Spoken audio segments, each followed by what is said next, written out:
Bueno, y desde hace algunos años, una vez al año, tenemos este privilegio de dialogar con el doctor Hernán Vigi. ¿Qué tal, doctor Vigi? ¿Cómo está? Muy bien, ¿cómo De está nuevo usted? por Rosario. Así es, como decía tú, una vez al año. Así es, un gusto como siempre. Y bueno, realmente Vigi tuvo una responsabilidad enorme en ese proceso de transformación de Chile. Ahora entiendo que anda viajando mucho por Latinoamérica y por todos estos países, por ende tiene una visión sobre lo que pasa. A mí me gustaría, para empezar este diálogo, conocer cuál es un poco su lectura sobre cómo están nuestros países, Argentina, Brasil, Chile, México, después de ese famoso efecto tequila que, bueno, nos causó algunos dolores de cabeza, ¿no? Sí, en realidad se plantea el efecto tequila a partir de diciembre, pero yo creo que es más complejo que eso. O sea, a principios del 94, fines de enero, principios de febrero, sube la tasa de interés en Estados Unidos. Y países que no son latinoamericanos, como Turquía, que también está en este proceso de tratar de estabilizar, de crecer con reformas estructurales, privatizaciones, y que estaban dependiendo de ahorros externos, ya en febrero del 94 tienen una crisis parecida a la de México. Ya que no fue solo Latinoamérica, No, también Turquía y otros países. Países que yo diría que cumplen algunos requisitos como los que está cumpliendo Latinoamérica. Otros, como los países del sudeste asiático, los de Europa oriental, no vivieron ese proceso del efecto tequila en forma muy importante. Solo un pequeño efecto alrededor de la fecha en que México devalúa en algunos países de Asia, como Filipinas o Malasia. Pero básicamente lo que yo leo dentro de Latinoamérica es que Latinoamérica entera está tratando de cambiar sus políticas económicas después de décadas de estar equivocada. Y en eso yo soy optimista. Yo soy optimista hoy día, diría más optimista que la mayoría de la gente después del efecto tequila, como dice usted. En el sentido que antes del efecto tequila yo veía un optimismo exagerado. Por ejemplo, para la Cumbre de las Américas me tocó conversar con personas que participaban ahí y decían, mire, ya no tenemos más que hablar de economía, si todo lo de la economía está resuelto, ahora tenemos que hablar de otras cosas. Y los hechos nos mostraron que eso era incorrecto. Pero al revés, después de lo que pasa en México, yo creo que se ha perdido de vista lo importante que es las reformas que logramos hacer y que, si bien estamos a medio camino, ese medio camino sí nos da una posibilidad de salir adelante si lo mantenemos. Entonces yo veo en Latinoamérica países que han estabilizado, países que han hecho reformas estructurales y países que han logrado aumentar su ahorro.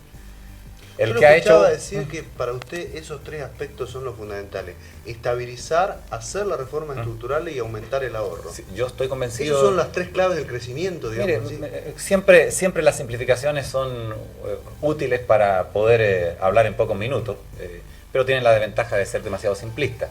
Aprovechando esa simplificación, yo creo que es una buena manera de expresar etapas o expresar situaciones o elementos claves que hay que poner en su lugar para poder avanzar.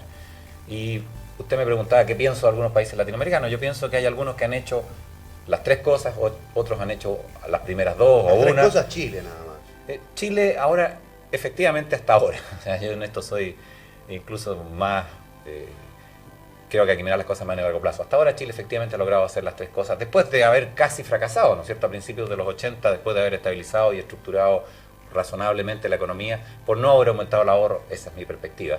Casi sufrimos un retroceso que hoy día nos podría tener peor que muchos otros. Pero después de eso sí se aumenta el ahorro, las administradoras de pensiones nos sirven para eso, sirve la disminución del gasto público que baja de 30% a 20%, a menos de 20% del producto, y hoy día efectivamente tiene una tasa de ahorro del orden del 30% de ahorro interno, que nos ha permitido sortear, por ejemplo, el efecto, como usted le llama, tequila, sin mayores inconvenientes. Doctor, acá en Argentina se planteó que el mérito de Chile de haber sorteado sin inconvenientes el efecto de tequila fue fruto o resultado de restricciones que desde el gobierno se habían impulsado a la entrada y salida de capitales. ¿Qué hay de cierto en esto? ¿Cómo se implementaron y para qué sirvieron? No, yo no estoy de acuerdo con ese diagnóstico. Yo creo que el diagnóstico, hay muchas maneras de leer la realidad. Pero Chile pudo poner restricciones, entre otras cosas, porque tenía suficiente ahorro interno. O sea, no era necesario contar con recursos de corto plazo tan abundantes, que a pesar de todo llegaron. O sea, acá hay un error de estrategia de la política económica chilena de hoy, en el sentido de que está integrándose al mundo, pero al integrarse al mundo está pretendiendo estar cortada de los capitales de corto plazo, y en la práctica no lo logra. La gente igual va y pasea, ¿no?, las restricciones y termina teniendo ingresos de capital. Le doy un ejemplo: los ingresos de capitales en el último trimestre del 94 en Chile fueron más de 2.000 millones de dólares en un trimestre, y en el trimestre siguiente fueron cero. O sea, usted tuvo que Chile fue afectado por el efecto tequila, sin embargo no fue afectada la economía. ¿Por qué? Porque la economía tenía ahorro interno que le permitiría superar ese tipo de diferencias. Es esa entonces la principal restricción, que los chilenos ahorraron lo suficiente como para no temblar cada vez que entran o salen capitales. Mira, yo me recuerdo siempre cuando a mí me tocó vivir la crisis de los 80, miraba a Corea o miraba a los países asiáticos y veía, también sufrieron la crisis de la deuda del 82. Sin embargo, venían creciendo al 8%, de repente tienen un año en que se remecen un poco, pero al año siguiente ya estaban creciendo de vuelta al 8%. Entonces, usted siempre va a estar afectado por lo que pasa afuera. La pregunta es cómo está usted posicionado para superar mejor ese tipo de efectos y para aprovechar los efectos para bien y no para mal. ¿Qué nos pasó a nosotros? A la mayoría de Latinoamérica, después de la crisis de los 80 estuvimos casi 10 años, no el caso de Chile, pero Latinoamérica completa, casi 10 años en un periodo que se llamó la década perdida. Ahora, ¿qué veo yo en Latinoamérica respondiendo a la pregunta que se me hacía? Países como Brasil que recién están estabilizando. Yo creo que recién están en esa etapa. Vemos que ahora cumple un año, ¿no es cierto?, el programa del Plan Real y están poniendo todavía en su lugar algunas piezas que necesitan para asegurar la estabilidad. Veo países como México o como Argentina que a mi juicio estabilizaron y a mi juicio han hecho importantes reformas estructurales, algunos más que otros, pero que no han logrado todavía dar el paso de aumentar el ahorro y que ante estos vaivenes externos se ve como que la economía aparentemente se fuera a detener. Yo no soy tan pesimista, yo creo que van y debieran ser capaces de superar esta situación. Y veo otros países como, podríamos decir, Venezuela, que intentó avanzar y finalmente ha retrocedido al punto cero. O sea, hoy día está teniendo que volver a estabilizar y volver a hacer la reforma estructural. Una pregunta adicional con relación a lo que usted dice. ¿Cuánto tiene que ver un buen comercio internacional? Es decir, con todo el mundo muy abierto y con mucho intercambio de exportaciones e importaciones para evitar que las entradas y salidas de capitales de índole monetario o financiero, como se llama en Argentina, perjudiquen. No, yo lo que veo es que es cada vez más claro. Existían dos tendencias, ¿no es cierto? Una tendencia que era la que teníamos nosotros hasta hace algunas décadas atrás y se cambió a principios de esta década, de que para aislarse de los problemas del mundo, lo que precisamente usted me pregunta, lo que había que hacer era estar aislado del mundo. ¿Ah? Vivir con lo nuestro. Claro, y resultó, la paradoja de eso es que el que pretende vivir cerrado y aislado del mundo, al final vive peor, porque lo afecta aún más gravemente lo que pasa en el mundo, porque termina dependiendo de una o dos cosas, termina dependiendo a lo mejor de los pequeños flujos de corto plazo o termina dependiendo de la exportación, como en nosotros era de cobre o como en Venezuela de petróleo o como en otro país podría haber sido en un momento de café u otros productos. Entonces, la práctica muestra que mientras más integrado está usted, mientras más comercia con el mundo, mientras más relacionado está, más fácil es, por un efecto que es este efecto portafolio, ¿no es cierto?, el poder compensar las variaciones negativas en una cosa por positivas en otra. Esto vale para los países desarrollados y no solo para los países en desarrollo.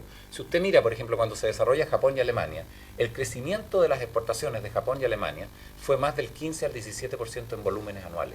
O sea, todos los años crecieron las exportaciones entre 15 y 17% en volumen por 25 o 30 años. O sea, nos damos cuenta que incluso, como se piensa, países muy grandes, como puede ser, ¿no es cierto?, un país como Alemania, con una gran población y un gran producto per cápita, dependen también de poder interrelacionarse con el mundo. Vamos a ir a una pequeña pausa y enseguida vamos a seguir conversando en a fondo con Hernán Vigi, como dije, para muchos, el hombre que hizo el milagro económico en Chile.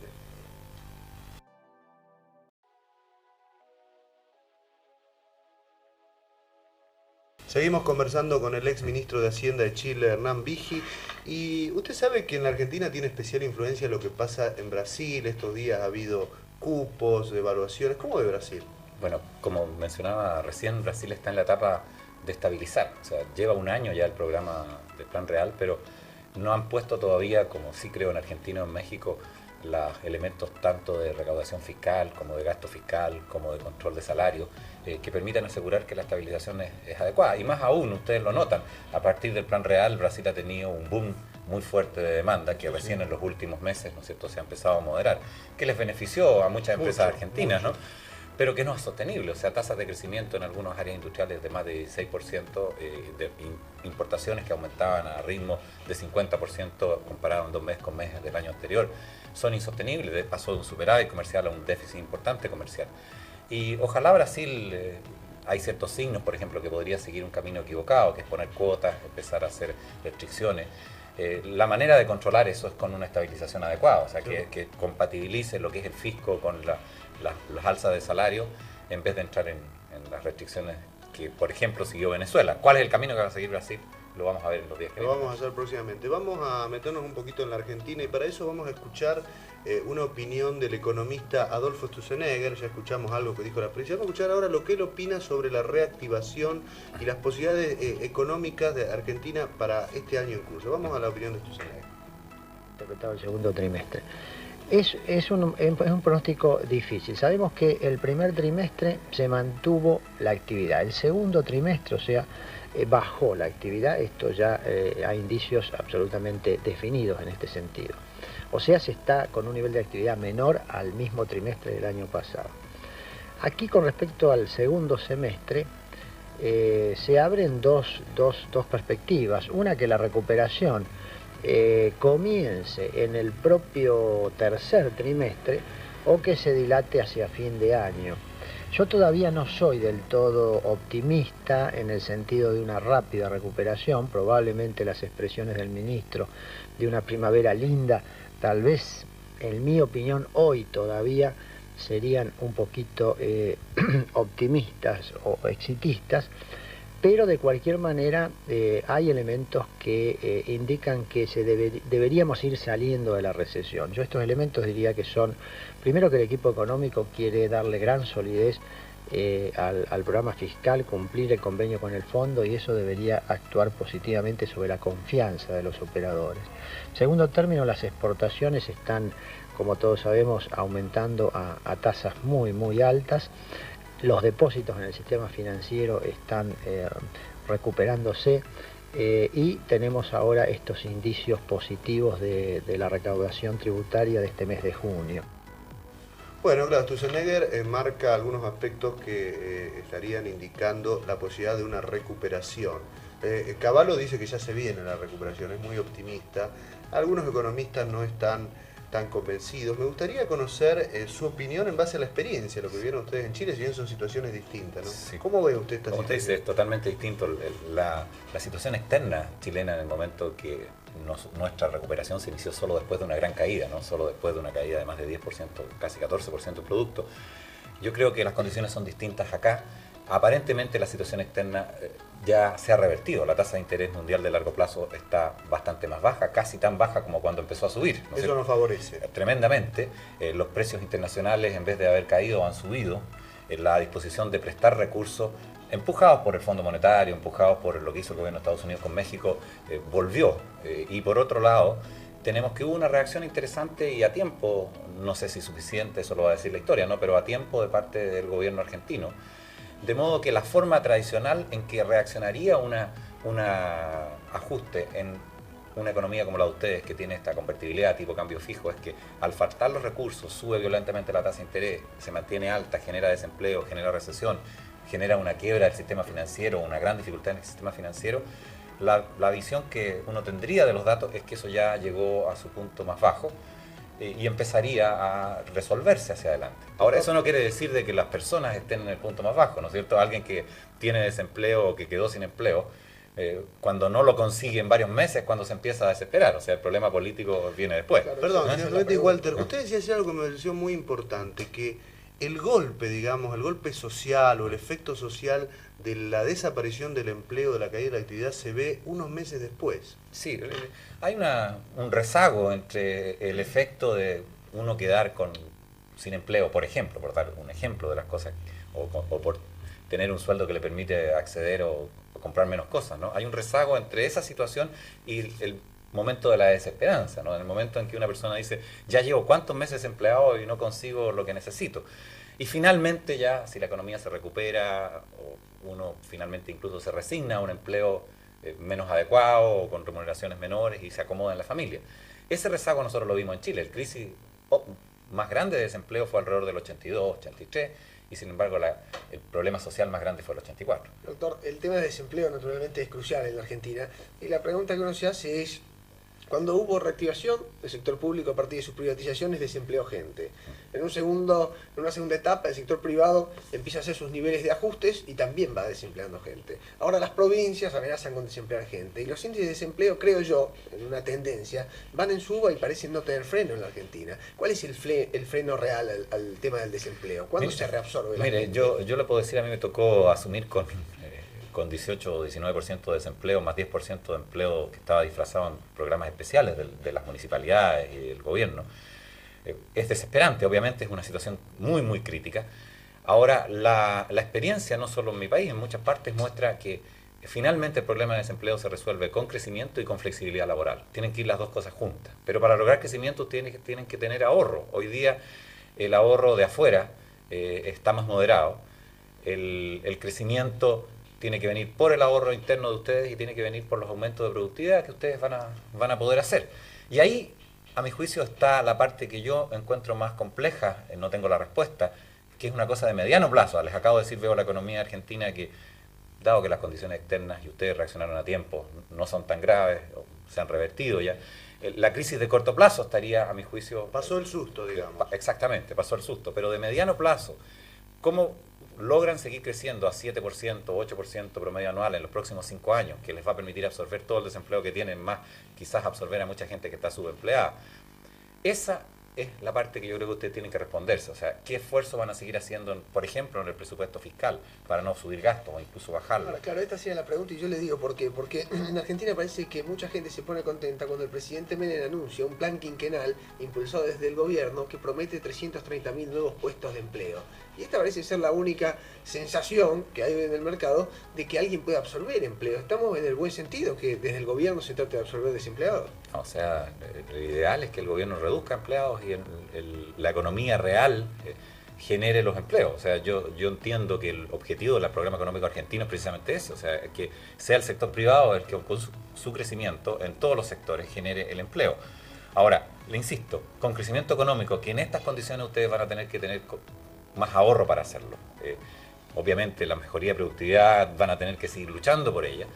Y con más flexibilidad laboral, nosotros llegamos a soluciones tales como las cotizaciones o lo que podríamos llamar el impuesto al trabajo, ¿no es cierto? Era de sobre 60% y se eliminó y se llevó solo un 20%, el total en mi país, para lograr una mayor flexibilidad. Ahora, doctor Vigi, aquí uno tiene la sensación, sobre todo en el interior de Argentina, que está ocurriendo esto. Se está reconvirtiendo la economía. En algunos sectores se está haciendo más eficiente. Tiene que seguir esa reconversión, porque por ejemplo, yo creo que ahora la reconversión que viene en el comercio minorista está muy expandido. Fíjese que en Rosario hay, por ejemplo, 250 agencias de turismo, hay casi 400 inmobiliarias. Eso tiene que reconvertirse. Pero, bueno, y eso genera desocupación, gente que se queda sin trabajo.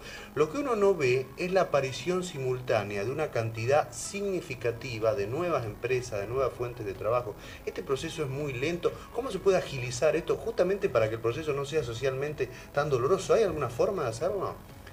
Mire, desgraciadamente hay una paradoja en esto, que las personas creen que las decisiones que hay que tomar para agilizarlo son, por ejemplo, cosas que se proponían y se han propuesto, impedir que se despidan personas, ponerle más dificultades a las empresas o más caro, subirle los salarios, ¿no es cierto?, a las personas. Debiera ser lo contrario, y no es flexibilizar. Y es absolutamente lo contrario. La paradoja de esto es que los países que han ahorrado mucho, y para ahorrar mucho a lo mejor hay que tomar medidas fiscales que significan en algunos casos no seguir gastando más, sino que gastar menos.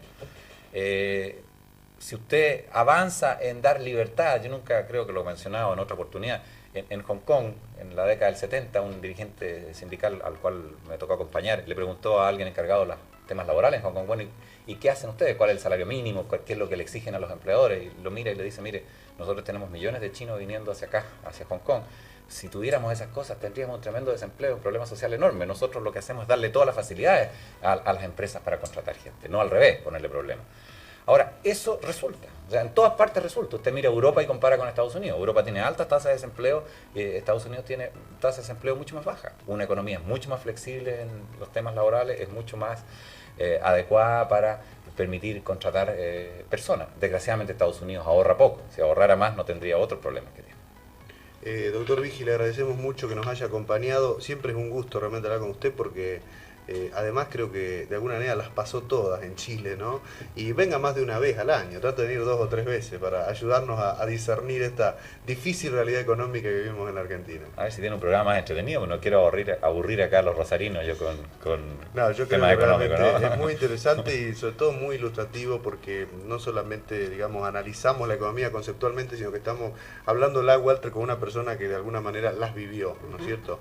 Muchas gracias en serio por acompañarnos. Muchas gracias. Nos reencontramos, bueno, creo que fue un programa muy especial la presencia de este economista. Realmente a mí me ha tocado estar en algunos foros donde él ha participado y realmente con un gran prestigio y con consultas de todos los países de Latinoamérica. Un programa muy especial de A Fondo. Nos reencontramos la semana próxima, como todos los sábados por Canal 5.